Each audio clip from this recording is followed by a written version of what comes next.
अमेरिकी उच्चतम न्यायालय ने मुंबई हमले के दोषी तैमूर राणा के भारत प्रत्यर्पण को मंजूरी दे दी है। शीर्ष अदालत ने उसकी दोष सिद्धि के खिलाफ समीक्षा याचिका को खारिज कर दिया है। भारत पाकिस्तानी मूल के कनाडाई नागरिक राणा के प्रत्यर्पण की मांग कर रहा था क्योंकि वे 2008 के मुंबई आतंकवादी हमले के मामले में वांछित है। यह राणा के लिए भारत को प्रत्यर्पित न किए जाने का आखिरी कानूनी मौका था। इससे पहले वे अमेरिकी अपील न्यायालय सहित कई संघीय अदालतों में कानूनी लड़ाई हार गया था। 13 नवंबर को राणा ने अमेरिकी उच्चतम न्यायालय के समक्ष प्रमाण पत्र के लिए याचिका दायर की। डोनाल्ड ट्रंप के अमेरिकी राष्ट्रपति के रूप में शपथ लेने के एक दिन बाद 21 जनवरी को शीर्ष अदालत ने इसे अस्वीकार कर दिया। उच्चतम न्यायालय ने कहा कि याचिका अस्वीकार की गई।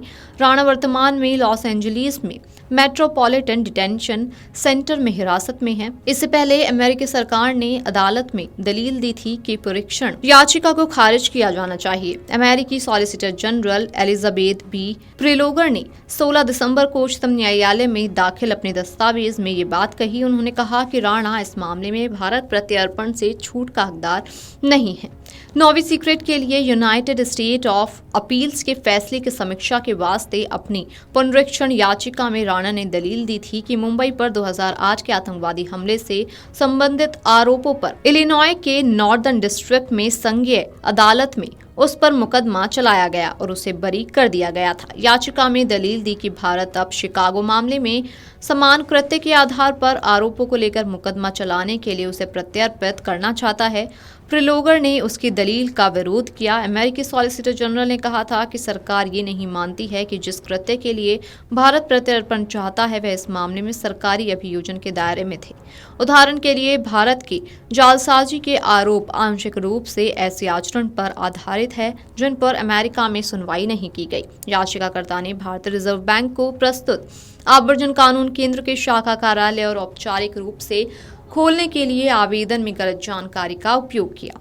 प्रिलोगर ने कहा था कि ये स्पष्ट नहीं है कि इस मामले में न्यायाधीश के फैसले का मतलब ये है कि उसे भारत द्वारा लगाए गए सभी विशिष्ट कृत्य के आरोपों के लिए दोषी ठहराया गया है या बरी किया गया है। राणा ने तर्क दिया कि उसे इलिनॉइस की संघीय अदालत में 2008 के मुंबई आतंकवादी हमले से संबंधित आरोपों पर मुकदमा चलाया गया और बरी कर दिया गया था। भारत में भी उन्हीं आरोप के आधार पर प्रत्यर्पण की मांग की थी जिनके आधार पर शिकागो की अदालत ने राणा को बरी कर दिया था।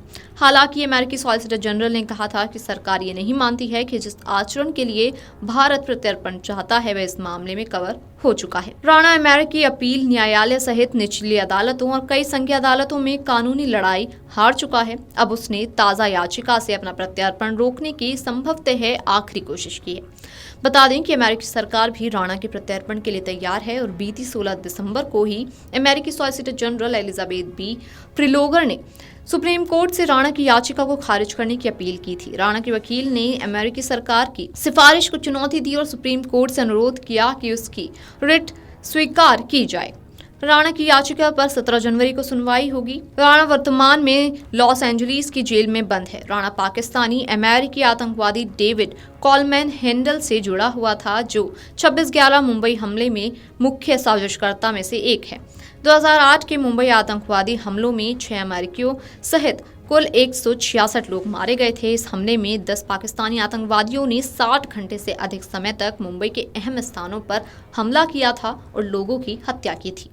Video desk amarujala.com। Amar Ujala Jeevanjali के सारथी की मदद लें और महाकुंभ में स्नान जरूर करें।